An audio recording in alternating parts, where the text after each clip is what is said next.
Passt du rein? Locker. Er schmeckt halt fest. Hoffen einfach, dass es aufgenommen hat.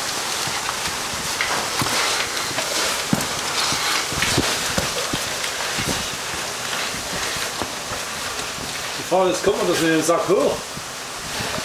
Kann man sehen.